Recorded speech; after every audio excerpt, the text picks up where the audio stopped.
All right, Genesis. Let's see here. All right. Where's this guy at? It's like December 4th. I'm supposed to get an episode out mid-October. I gotta go find him. This is getting ridiculous. I'm gonna go look for him. I don't know where he's at.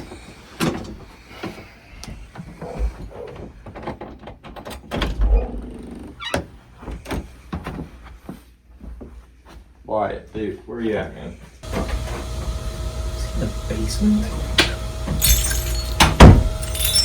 Noise.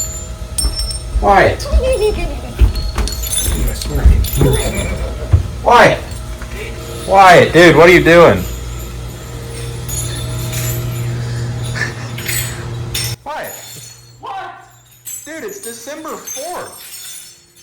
What are you doing down here? Look, there's a lot of copper down here. You seen it? It's in the walls.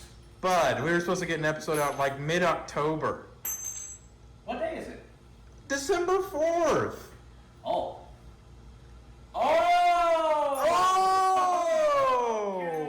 Okay, but you still can't have the copper. I don't want the copper. Let's go.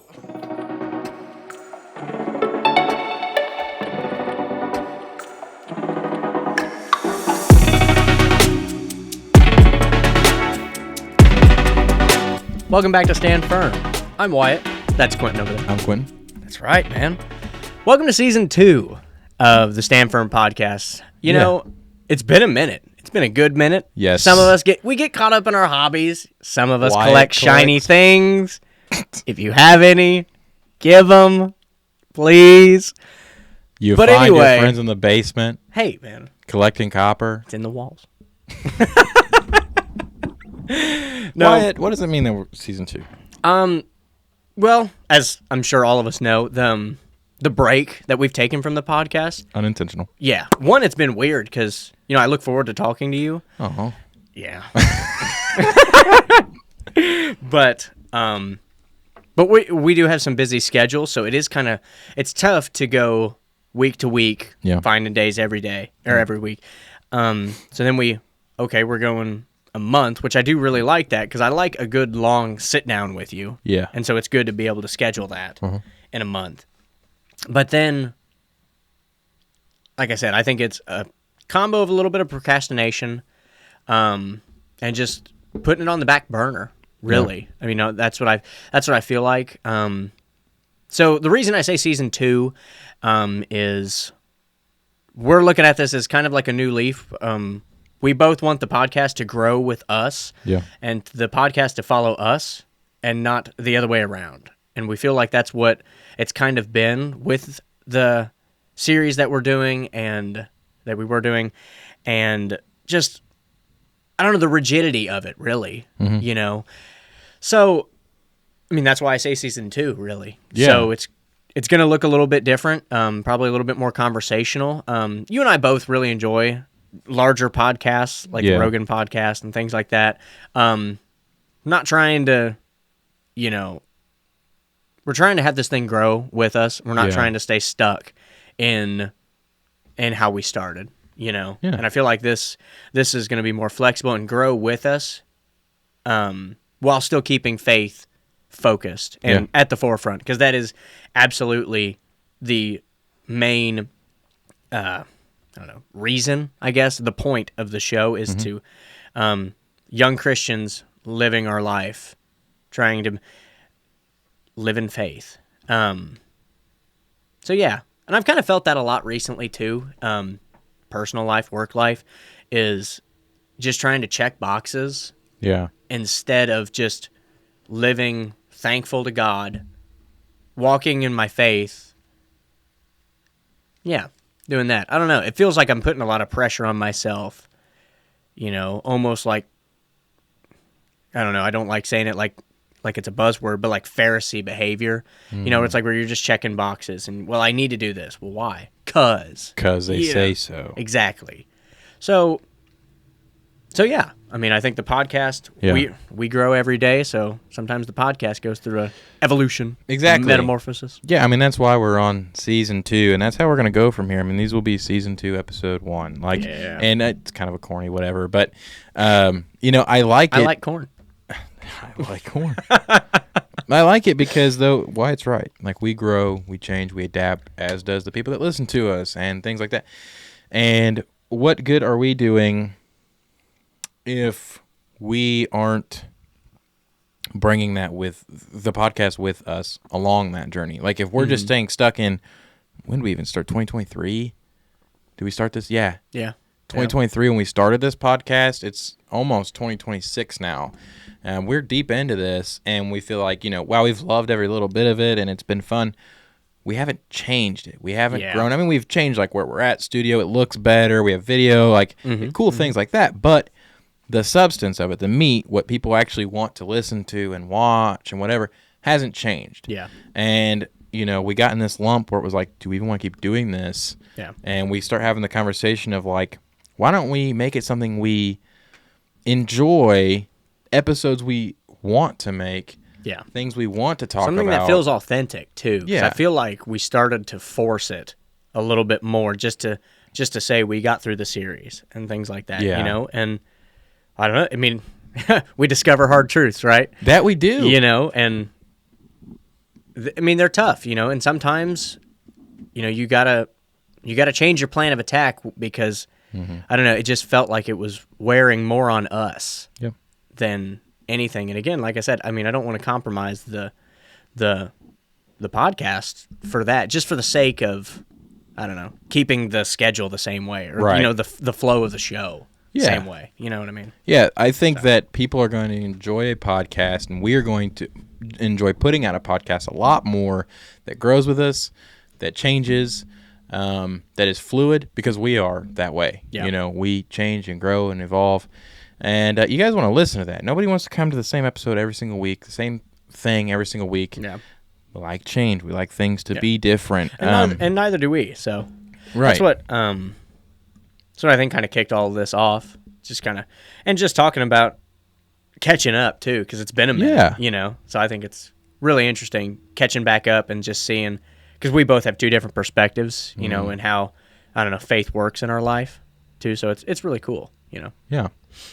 Yeah, I agree. And this whole thing started before we had microphones and cameras and all that mess.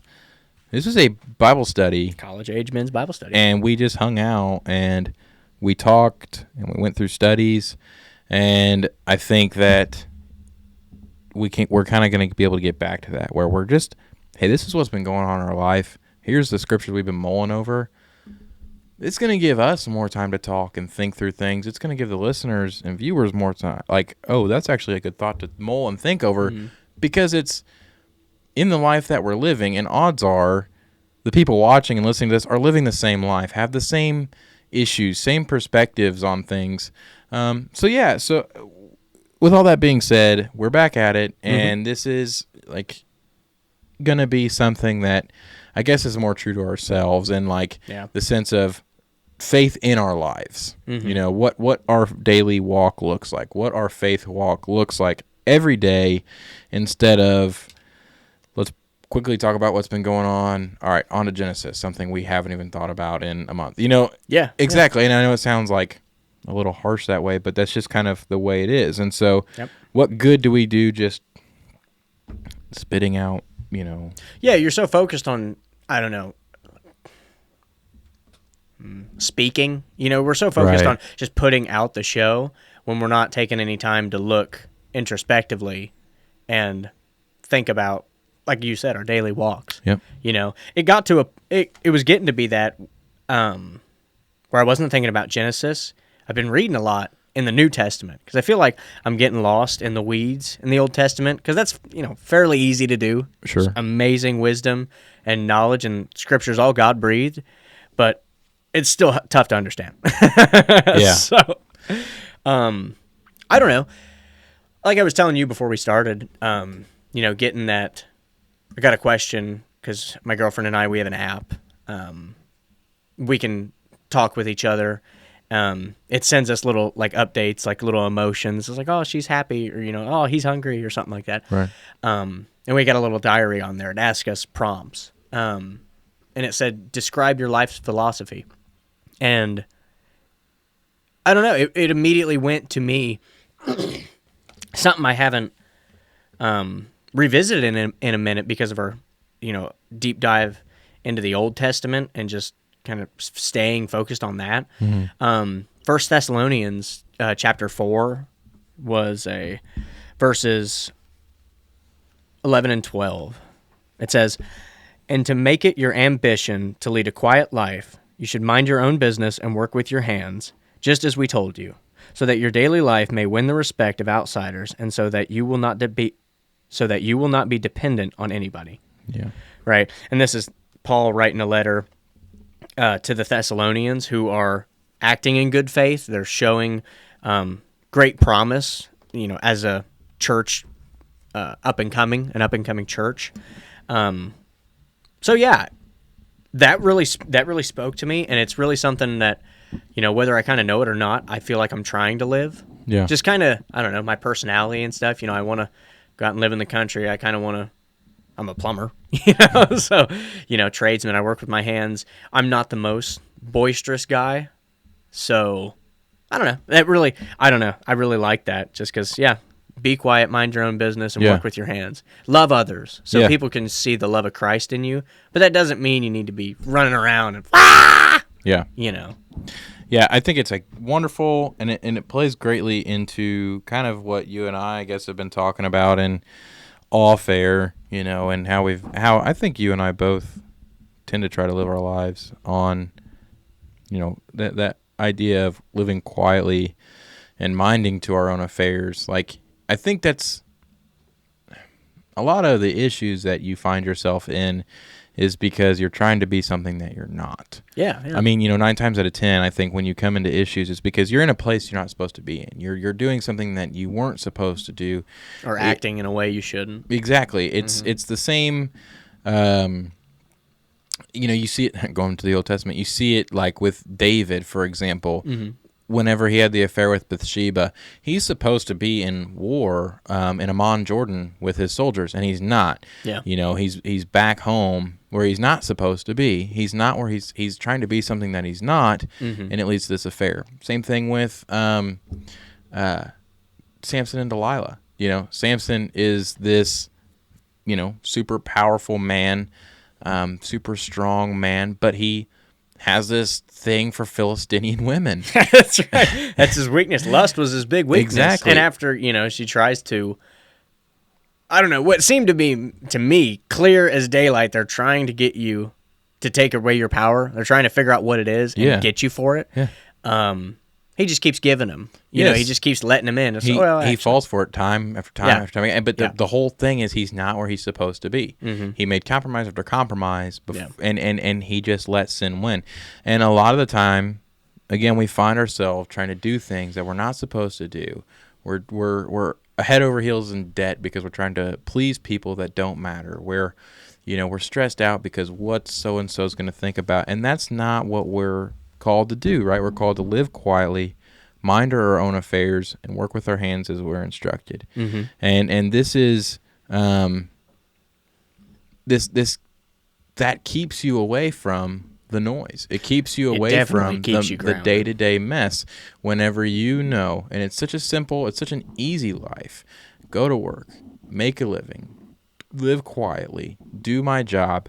And I do that so that I can walk properly before the outsiders, so that I'm not caught up in the wrong crowds with the wrong people, and because that's not what I'm concerned with. And you set yourself apart, and you live such a happier life. It's so peaceful, and I don't know, man. I mean, with phones and internet just constantly going, you kind of get used to the busyness and kind of the novelty of everything. That if it doesn't feel new, then you're not really attracted to it. So I got 2 things. I really like how it says quiet life, because I'm a big fan of that philosophy that my idea is going to win. Let's let our ideas battle out and just see who wins. I don't need to argue with you and try to, make you need to believe my side, Right. okay? No, it's all right. You do it that way. I'll do it my way. I disagree with you. We should tell others that kindly with love. And if they don't want to take it, fine. We'll let whoever's idea is best, they'll win in the end, right? And then we'll know who's right. We don't need to argue about it. But we shouldn't withhold that information. If somebody's, they're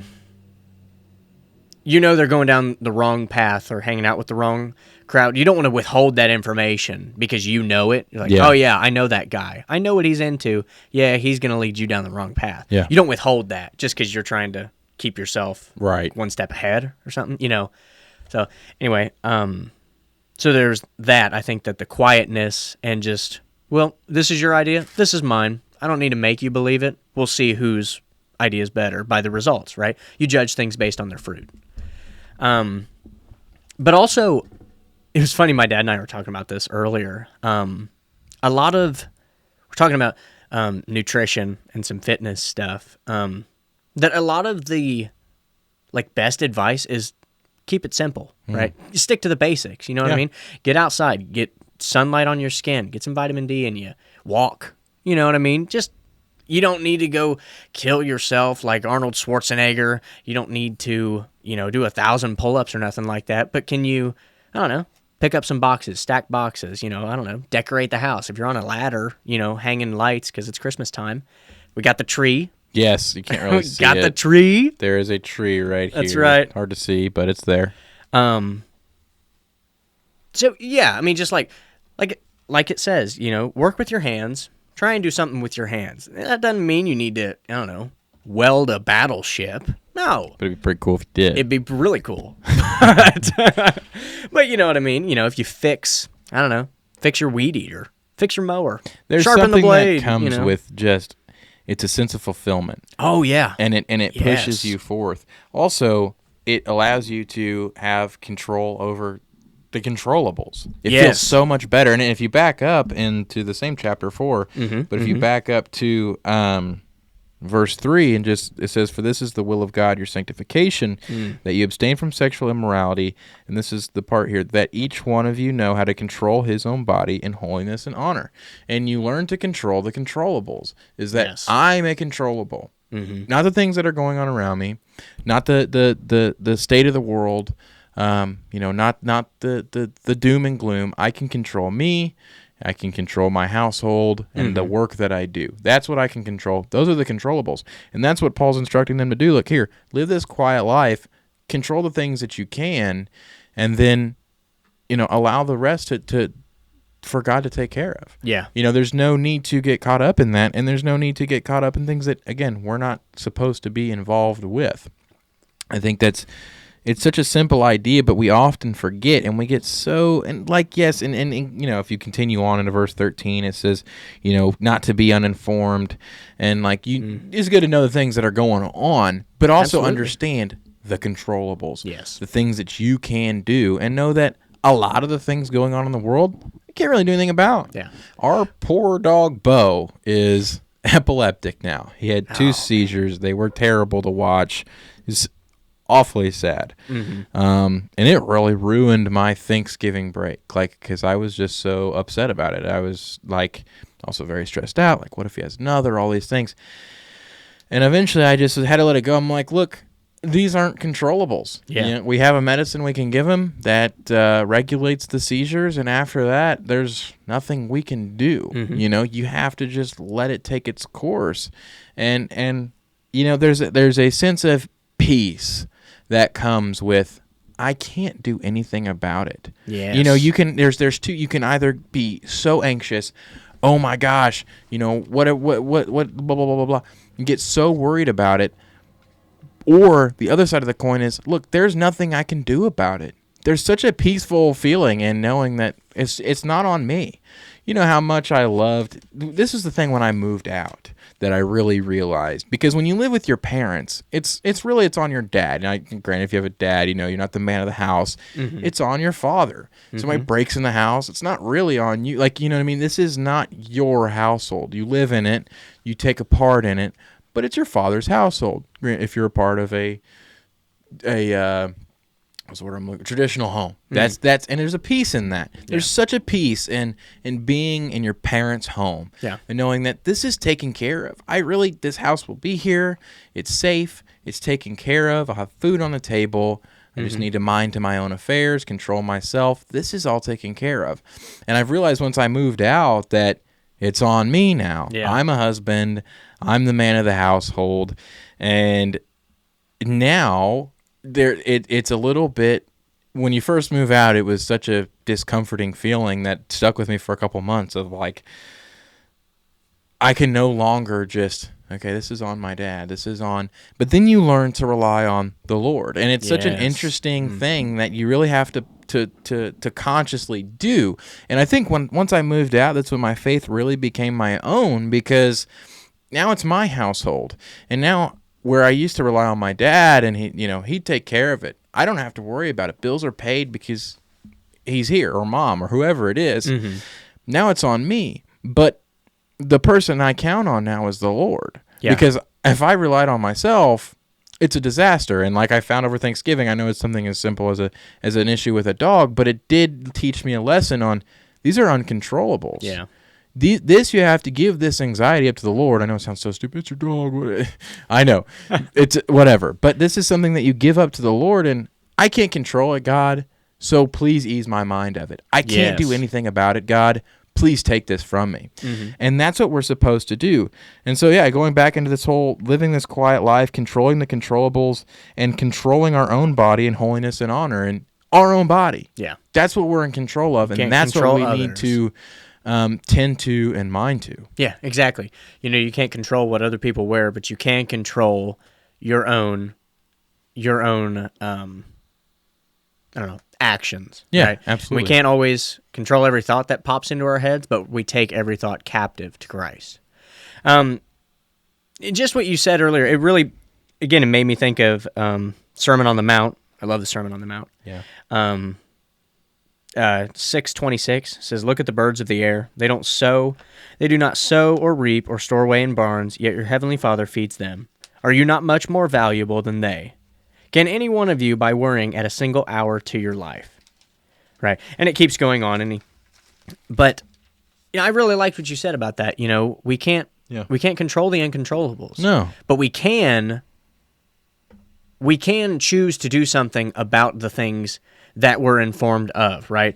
Again, I like how you said that in 1 Thessalonians, not to be uninformed, that we're supposed to know about what's happening, but again, we don't need to worry about the uncontrollables, and because we rely on the Lord. Yeah, it's really for the purpose of the kingdom. Yes. Like, what's going on so that you understand where you're at with the kingdom of God. I mean, I think that's the most important. Yeah, and to control the controllables in your life. So, I don't know, for like in politics, so much, we don't like the direction the country's going or things like that. It's like, well, you can't control that. You can't control the country, but you can control your city, your household, exactly, people around you, your local area.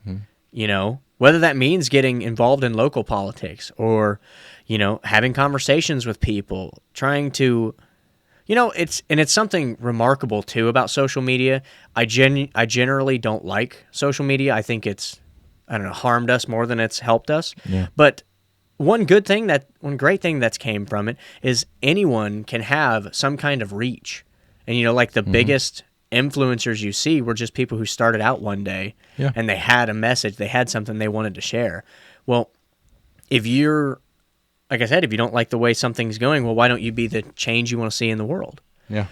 So, like I said, I think it's really summed up very nicely in leading a quiet life, minding your own business, working with your hands, and just have a daily life that wins the respect of other people just because, you don't need to be extraordinary, but you just need to have self-control and just be good. You know what I mean? We're so focused on being great, we don't even think about being good. Right. Yeah. So, like I said, just kind of mind your own business. At least that's my philosophy on it, at least. No, I like that. It makes life so much easier. Just mind your own, control yourself, control the controllables, and let God handle the rest. I mean, it's so easy. Just, hand it off. You don't have to worry about it, so don't.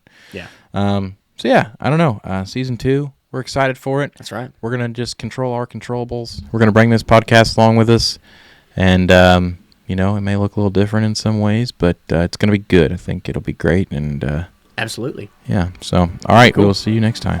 Yeah.